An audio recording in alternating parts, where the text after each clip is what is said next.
తలలు వంచండి, చిన్న ప్రార్థన చేసుకుందాం.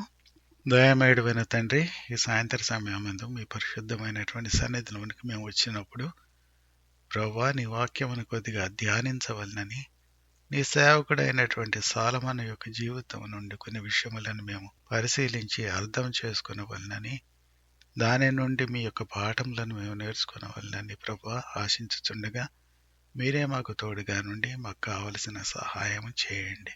క్రీస్తు నామమున వేడుకొంచున్నాం తండ్రి, ఆమేన్. ఈ దినమందు మనము సొలొమోను యొక్క జీవితం గురించి కొద్దిగా ఆలోచిద్దాం. సొలొమోను ఇశ్రాయేలుకు 3వ రాజుగా ఉండినాడు. తాను దావీదు బత్షెబల యొక్క కుమారునిగా ఉండినాడు. తన పేరుకు అర్థము శాంతి అనే అర్థము. తనకు మరి ఒక పేరు ఉండినట్లుగా ఆ పేరు జెడీడియా అని చెప్పబడినట్లుగా మనం చూడొచ్చు. దానికి అర్థం ఏమిటంటే దేవుని ద్వారా ప్రేమింపబడినవాడు అని అర్థం. బాలునిగా ఉన్నప్పుడు కూడా సొలొమోను దేవుని చేత ప్రేమింపబడినవాడుగా మనం అర్థం చేసుకోవచ్చు. తన యొక్క హాఫ్ బ్రదర్ అదోనిజా కుట్రపూరితంగా తనకు రావలసినటువంటి ఆ యొక్క సింహాసనమును అధిష్ఠించనై ఉన్నాడని ఎరిగినటువంటి సొలొమోను అదోనిజాని దావీదు యొక్క జనరల్ అయినటువంటి యోవాబుని ఇద్దరిని చంపివేసినాడు. ఆ విధంగా తాను సింహాసనమునకు వచ్చి రాజుగా ఏలినట్లుగా మనం చూడవచ్చు.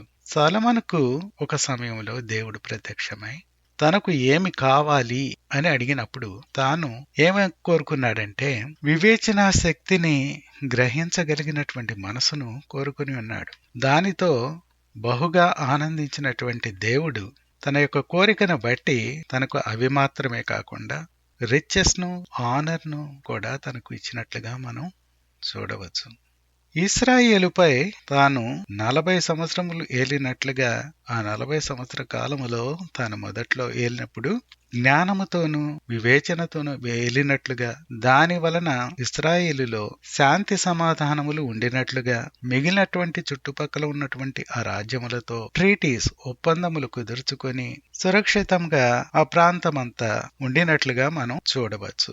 తన యొక్క జ్ఞానమును బట్టి తాను ప్రశంసింపబడినాడు. తాను కట్టించినటువంటి చాలా భవనములలో అది ప్రాముఖ్యమైనటువంటిది మహాదేవునికి కట్టించినటువంటి ఆ యొక్క మొదటి టెంపుల్. తనకున్నటువంటి జ్ఞానమును బట్టి సొలొమోను సామెతల గ్రంథమును, పరమగీతమును, ప్రసంగి గ్రంథమును, ఆ తర్వాత కీర్తనలో 2 రచించినట్లుగా చెప్పబడుతున్నది. సొలొమోను తన రాజ్యమును కుదుటపరిచినట్టుగా కనబడుతున్నది. తన రాజ్యంలో అనేక మంది అఫీషియల్స్ ఉన్నట్లుగాను, అదే విధంగా తన ఇశ్రాయేలును ఆర్గనైజ్డ్ స్టేట్ గా ఉంచినట్లుగా మనం చూడవచ్చు. తను కట్టించినటువంటి ఇతర భవనములు, గార్డెన్స్, రోడ్స్, తర్వాత గవర్నమెంట్ బిల్డింగ్స్, ప్రభుత్వ కార్యాలయములు, ఇవన్నీ కూడాను చాలా ప్రఖ్యాతి కాంచినటువంటివిగా ఉండినవి. తాను వేల కొలది గుర్రములను, రథములను సమకూర్చుకొనగలిగినాడు. తన చుట్టుపక్కల ఉన్నటువంటి రాజ్యములతో శాంతిని, సమాధానమును నెలకొల్పుకున్న పిదప సొలొమోను వాళ్ళతో వాణిజ్య ఒప్పందాలను కుదుర్చుకొని ఆ యొక్క సమయంలో అక్కడ ఉన్నటువంటి ఆ ప్రాంతంలో ఉన్నటువంటి అతి గొప్ప రాజుగా పేరెన్నిక పొందినవాడుగా ఉండినాడు. ఒక సమయంలో షీబ దేశపు రాణి తన యొక్క జ్ఞానమును గురించి విని ఆయనను చూడాలని వచ్చింది. ఆమె అక్కడ ఉన్నటువంటి విషయములన్నీ చూచి పరికించిన తర్వాత ఆమె చెప్పినటువంటి విషయం ఏమిటంటే, ఇక్కడ నేను చూసినటువంటి విషయములలో సగమైనను నాతో చెప్పబడలేదు అని చెప్పింది. అంతేకాకుండా ఆయన కొలిచేటువంటి దేవుడైనటువంటి ఇశ్రాయేలు దేవుడైనటువంటి దేవాది దేవుడిని, ఆయన సొలొమోను ఆరాధించేటువంటి దేవుణ్ణి ప్రశంసించింది. సొలొమోను ఒక రచయితగా ఉన్నాడు, కవిగా ఉన్నాడు, సైంటిస్ట్ గా ఉన్నాడు. తాను ఎన్నో విధములైనటువంటి రచనలు చేసినట్లుగా మనం బైబిల్లో చూడొచ్చు. తాను రచించినటువంటివి 3000 పాటలు ఆయన రచించినట్లుగా చెప్పబడుతున్నది. ఇంత గొప్ప జ్ఞాని అయినటువంటి సొలొమోను, ఇంత పెద్ద పేరెన్నిక కన్నటువంటి ఈ యొక్క సొలొమోను, ప్రభువును మాత్రమే ఎంచుకున్నటువంటి సొలొమోను, ఆయన మీద ఆధారపడి తన పనిని ప్రారంభించినటువంటి ఈ యొక్క గొప్పవాడైనటువంటి సొలొమోను ఇన్ని రచనలను, ఇన్ని సామెతలను, తర్వాత ఎన్నో పాటలను రచించినటువంటి ఈయన, ఈ గొప్ప వ్యక్తి తన యొక్క తర్వాతి జీవితంలో, తదుపరి జీవితంలో దేవుని నుండి క్రమక్రమంగా తప్పిపోయినట్లుగా మనం చూడవచ్చు. దీనికి కారణం ఏమిటంటే ఆయన జీవితంలో చేసినటువంటి కొన్ని పొరపాట్లు. ఆ పొరపాట్లు ఏంటో మనం చూద్దాం. మొదటగా ఆయన అనేక మంది స్త్రీలను వివాహము చేసుకున్నాడు. ఆ దినములలో ఎలా ఉండేదంటే రాజులైనటువంటి వారికి ఒక లిమిట్ అనేటువంటిది ఉండేది కాదు. వారు ఎంతమంది భార్యలను కావాలంటే అంతమందిని పెండ్లి చేసుకునేవాళ్ళు. వాళ్ళతో పాటు కొంతమంది ఉపపత్నులను ఉంచుకునేవాళ్ళు. ఈ విధంగా సొలొమోను 700 మంది భార్యలను, 300 మంది ఉపపత్నులను కలిగి ఉన్నట్లుగా మనం చూడొచ్చు. వీళ్ళలో అనేక మంది విదేశీయులైనటువంటి రాజకుమార్తెలు ఉన్నారని మనకు వాక్యం ద్వారా తెలుస్తూ ఉన్నది. వీరు విదేశాలకు చెందినటువంటి వారై ఉండటం వలన ఇశ్రాయేలు దేశములో ఆరాధింపబడేటువంటి ఈ గొప్ప దేవునిని విడిచిపెట్టి వారి యొక్క సొంత దేవతలను, విగ్రహములను, వాటిని పూజిస్తూ ఉండేవారు. ఈ స్త్రీలు ఎప్పుడైతే సొలొమోనును పెండ్లి చేసుకున్నారో వారితో పాటు సొలొమోను యొక్క నగరుకు వచ్చేటప్పుడు, ప్యాలెస్ కి వచ్చేటప్పుడు వారు తమతో పాటు వారు పూజించేటువంటి ఆ యొక్క విగ్రహములను ఈ సొలొమోను యొక్క ప్యాలెస్ కు తమతో పాటు తెచ్చుకోవటం జరిగింది. సొలొమోను ఏం చేశాడంటే వారిని వారి ఇష్ట దేవతలను పూజించుకునేందుకు అనుమతించాడు. అంతేకాకుండా వారి నిమిత్తమై వారు పూజించుకునే విధంగా తాను ఇశ్రాయేలులో వారి కోసమని ఈ యొక్క విగ్రహ సంబంధమైనటువంటి టెంపుల్స్ ని, వాటిని వర్షిప్ ప్లేసెస్ ని ఇశ్రాయేలులో కట్టించటం జరిగింది. అదే కాకుండా సొలొమోను తానే తన భార్యలను సంతోషపెట్టేందుకు ఆయన భార్యలు వర్షిప్ చేసేటువంటి ఆ యొక్క విగ్రహములకు తాను కూడా మ్రొక్కటం ప్రారంభించినాడు.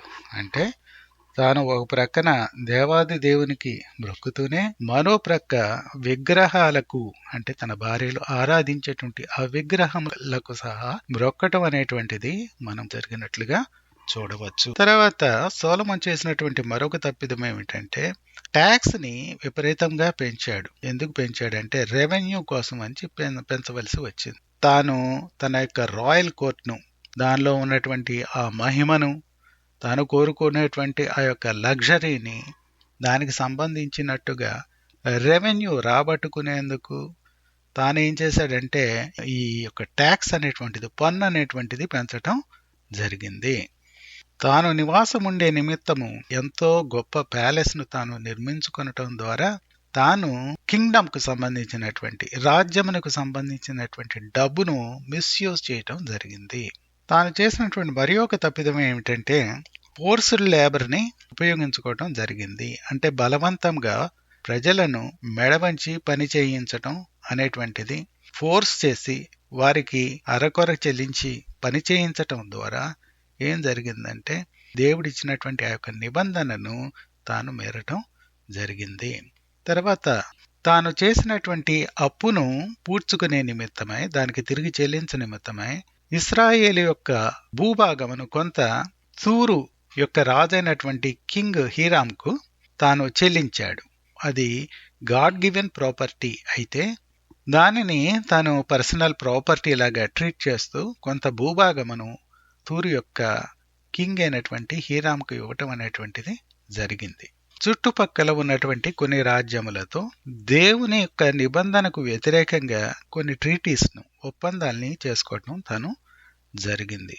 తన యొక్క డౌన్ఫాల్ ఎప్పుడు మొదలైందంటే ఈజిప్ట్ యొక్క ఫరో కుమార్తెను తాను పెండ్లి చేసుకుని వారితో పొత్తు పెట్టుకున్నప్పుడు మొదలవటం ప్రారంభించింది. అదేవిధంగా తన యొక్క జీవితంలో శరీరాశలు కలిగినటువంటి వాడే ఈ మాంసేచ్ఛలకు బానిస అయి జీవించటం జరిగింది. ఇక ఇప్పుడు సొలొమోను యొక్క జీవితం నుండి మనం నేర్చుకోవలసినటువంటి విషయాలేంటో ఒకసారి చూద్దాం.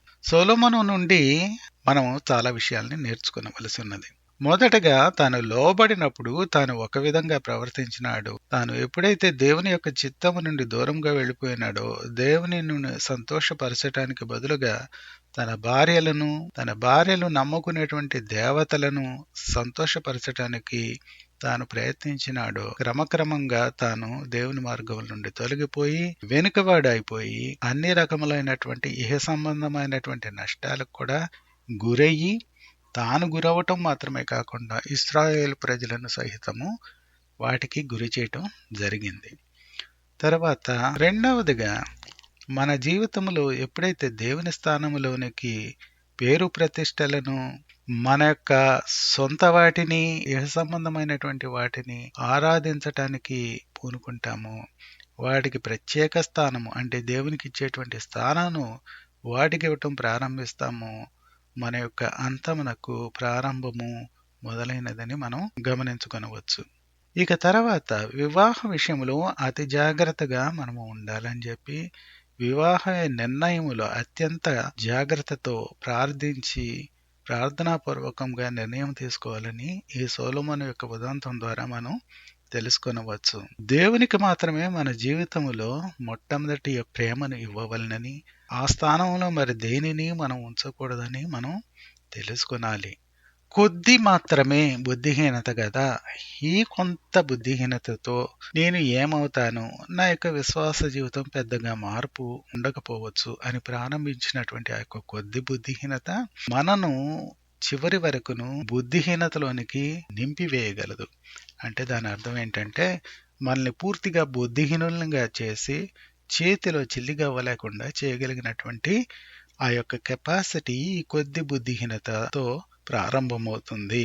సొలొమోను మనం చూచినప్పుడు తాను మొట్టమొదటిగా ఆలోచించి ఉండడు.